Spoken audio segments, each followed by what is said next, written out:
Coming up, controllers working for free and no repairs for the equipment. The government shutdown bites into aviation.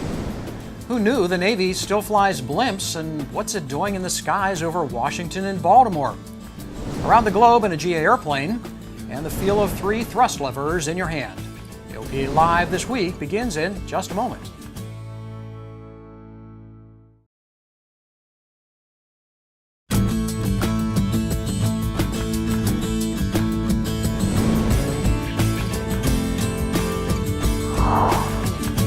Here we go again.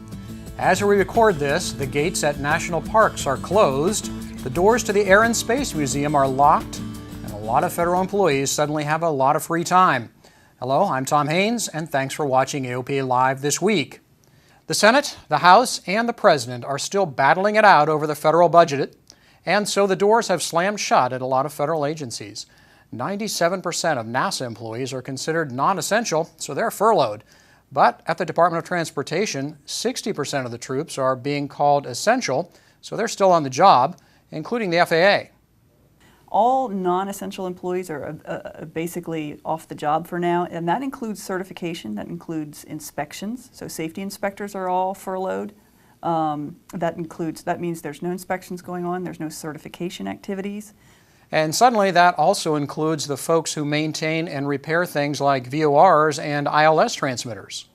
If a nav aid goes down, any related procedure would be no-tammed out of service until it's repaired. But controllers are working for free. They aren't getting paid. In fact, just about everything needed from the feds for your next flight is still working, and that includes DUATs and the Lockheed Martin automated flight service stations. And speaking of flight service, if you're at Summit next week, you can take a tour of Lockheed Martin's state-of-the-art Fort Worth Automated Flight Service Station. There will be a free shuttle from the Convention Center to flight service. Lots more to do, of course, hundreds of seminars, the giant exhibit hall, and some fun evening events. If you're planning to aviate in yourself, be sure to download the arrival procedures from our website, and you can find out much more about next week's AOPA Aviation Summit at aopa.org/summit. Hope to see you there. A real tragedy this week. A Cessna Citation veered off the runway at Santa Monica Airport. It hit a hangar and 4 people died.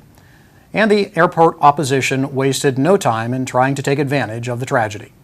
The site was still smoldering when the Airport Commission Chairman David Goddard came out and made the false allegation that the accident aircraft almost struck houses next to the airport, and that wasn't true at all. It wasn't even close to true. It struck a hangar. There was a stone fence, a tree line, and a berm and a road between the airport and those houses.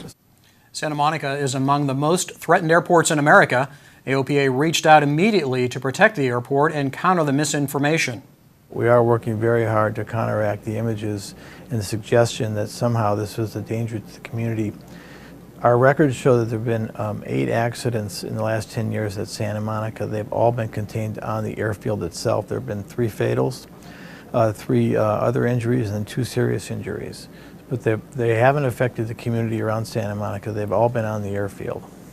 In addition to multiple interviews with Los Angeles area media, AOPA also submitted an op-ed piece to the Los Angeles Times talking about the benefits of the Santa Monica Airport to the surrounding community. Meanwhile, on the other side of the country, a new operation is showing the value of community airports and general aviation aircraft.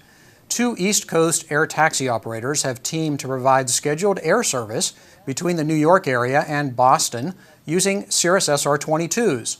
Hopscotch Air and Linear Air are providing regular service between Westchester County Airport in White Plains, New York, to Hanscom Field in Bedford, Massachusetts, and Boston Logan International Airport. Best part, you don't have to take your shoes off. Many people dream of it. AOPA pilot technical editor Mike Collins did it. He flew around the world with pilot Mike Laver in a Mitsubishi MU-2. 25 days, almost 100 flight hours, and after they took off, Mike landed in Frederick with this story. It's about passion. For almost 30 years, Mike Laver has flown the Mitsubishi MU-2. I own a fleet of MU-2s. I have a government contract that I operate MU-2s on. I'm a service center for MU-2s. So I like the airplane. I think it's got a great performance, and I enjoy flying it. His twin-engine turboprop has a full Garmin glass cockpit, and it's the first MU-2 flying with the new 5-blade props from MT Propeller in Germany. In fact, Laver actually helped to certify the propellers. And while the airplane is still loud, it's noticeably quieter than stock versions. A flight around the world has long been on his bucket list. When he realized that September 14th was the 50th anniversary of the model's first flight, he decided to combine the two, with the goal of being in Nagoya, Japan, where the MU-2 was designed and built, for that anniversary. It was my privilege to be asked to come along. Laver has been planning the trip for more than a year. I selected a handler to do all my flight planning and weather and organise handlers throughout, and I used base ops for that. For preparation for fuel and fuel releases, I used World Fuel Services for that. So that is a really big part of it. You can go do it alone, but it would take so much time and you'd lose so much time, you'd be inefficient on it. It's August 25th and we're finally on the way. Our first leg takes us from Frederick, Maryland to Goose Bay, Labrador. Crossing the North Atlantic via Greenland and Iceland, we make a fuel stop in England.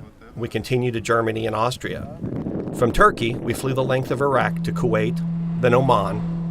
Stops in Mumbai, India, and Sri Lanka got us to Indonesia, and eventually to Australia. Mike's an Australian, and he wanted to spend a couple of days with his family there.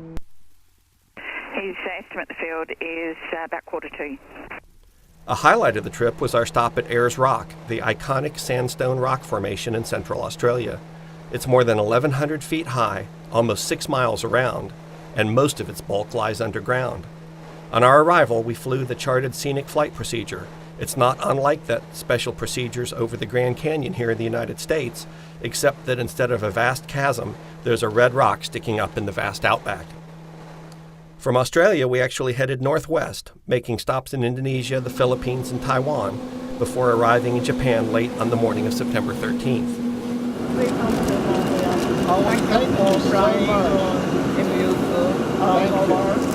Thank you very much. My pleasure. We received an enthusiastic welcome in Nagoya, where people still clearly love the MU-2 50 years after the model first flew. It was an incredible reception. We had the press there, and we had a lot of well wishes from Mitsubishi. We left Japan less than a day ahead of a typhoon, and from there it was a comparatively short dash up the Russian coast to Fairbanks, Alaska, where we were only 3 legs away from Frederick.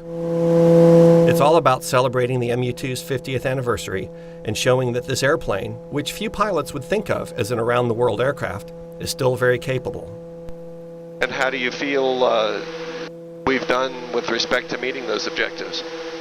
I think we've met them and exceeded them in all ways.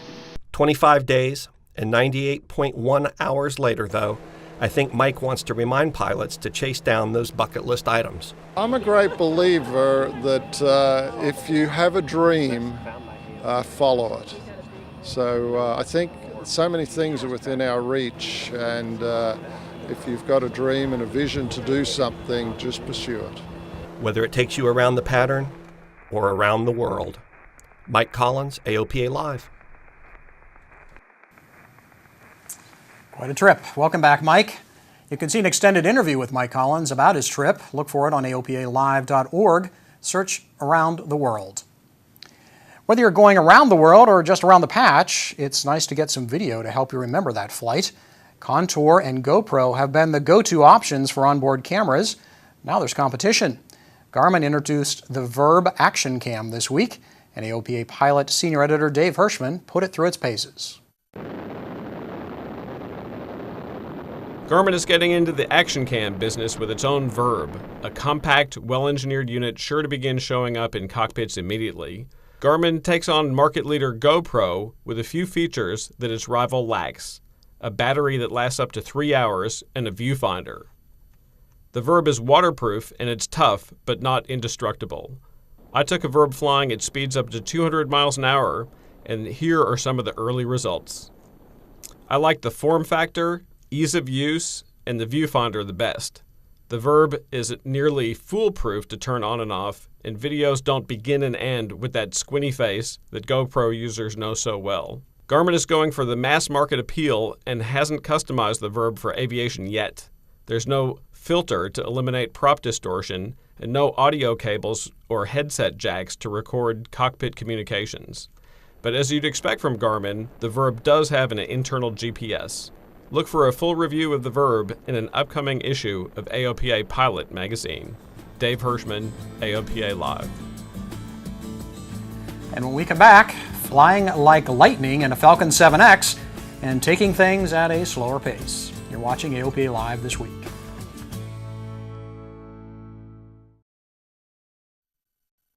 Welcome back to AOPA Live this week. There's a big visitor on the field at Frederick Municipal Airport. We're often host to blimps, but AOPA Live's Paul Harrop takes a look at what makes this one special. There's a huge piece of history in the skies above Frederick. The U.S. Navy's MZ-3 Alpha blimp is the only blimp in the naval fleet. She harkens back to the era when behemoths like the USS Akron and Macon wore the same markings. We feel that sense of history. We feel like we're the last thin line of expertise for airships for the Department of Defense. Even though we are very much commercial in the procedures we exercise, we do have a library that we've maintained that have documents going all the way back to the 40s and 50s. Despite the roots in the early era of naval aviation, this ship is all about the future. The platform serves as a testbed for new components. Airships are perfectly safe, low and slow. That's what they're well adapted for. That's why you see them over golf matches and football games. The MZ-3A can stay up for 12 hours, even sitting in one spot. The blimp is IFR certified. The airship itself is capable of single piloted. It only has one set of controls. We fly two pilots most of the time simply because there is no AFCS or automatic flight control system. There's no boost on the controls. So the pilots get a pretty good workout if it's a little bit bumpy outside. So we always have an extra guy on board so they can swap out on the controls and take a break.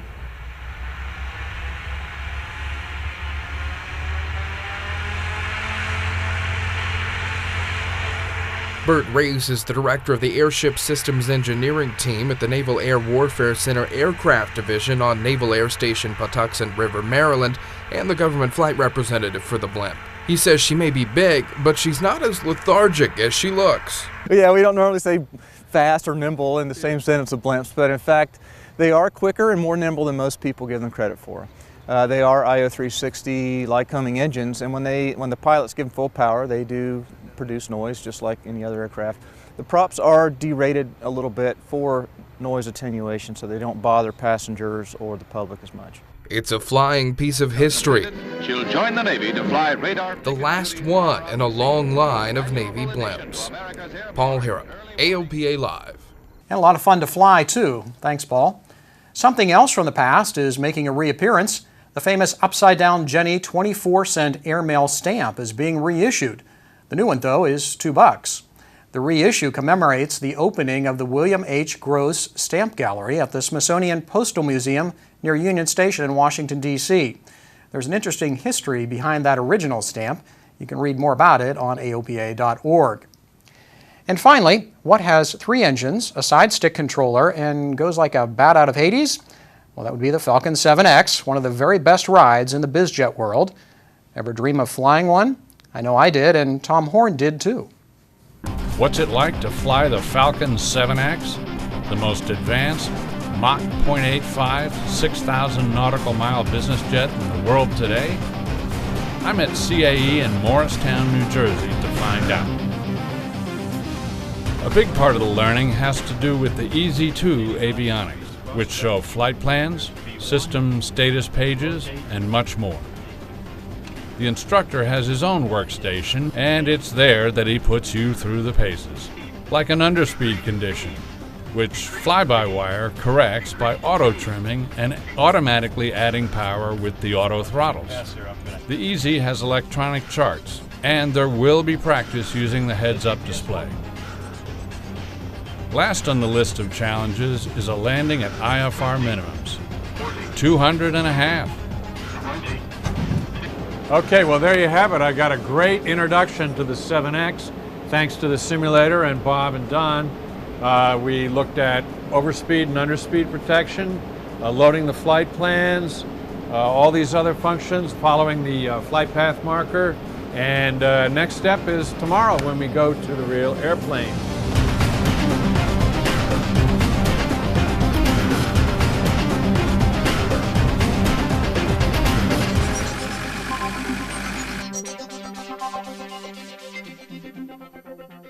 Primarily, when you come out of either flight safety or CAE for your initial training, the pilot's fairly comfortable in the airplane. It takes maybe another 100 hours to get really comfortable where you can do some of these minor things, little tricks that you learn on the system.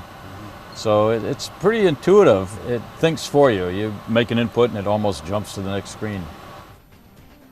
The airplane is impressive during the pre-flight. After pre-flight checks and data entry on the avionics, it's time to fly.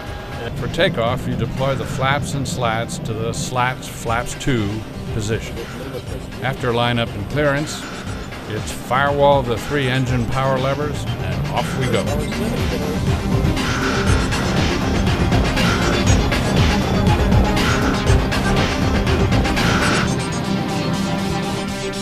We gradually broke out and wasted no time getting to flight level 350. So these 2 yellow bars, that's the wings of the airplane. The magenta is the flight path that we're following, okay? And then the green is us. So we're dead center on the flight path that we want. Yeah, we're coming down pretty good. In the real airplane this time, I got to see more of the fly-by-wire's envelope overspeed protection and underspeed protection. It's all automatic. Okay, so the airplane is descending to prevent the stall. Increase speed. Falcon 163, Foxtrot, Juliet, Teterboro Tower, wind 33016, runway 19, clear to land. Clear line 193, Foxtrot, Juliet. A tailwind kicks up for the end of our flight with a landing at Falcon Jet's home base at Teterboro, New Jersey. And it's a good one. This wraps up a great day flying a great airplane for an unforgettable entry in my logbook, that's for sure. Hope you enjoyed the ride as much as I did. Tom Horn, AOPA Live. What a piece of technology. Thanks for sharing it with us, Tom. You can see a longer version of that story on AOPALive.org in the Aircraft channel. And the Falcon 7X is featured in the upcoming November Turbine edition of AOPA Pilot Magazine. And that's it for this week. Next week, we're in Fort Worth, Texas for the AOPA Aviation Summit. We'll have 3 special shows, Thursday, Friday, and Saturday from there. If you can't make it to Fort Worth, we hope you'll enjoy the show vicariously here on AOPA Live this week. Thanks for watching. I'm Tom Haynes.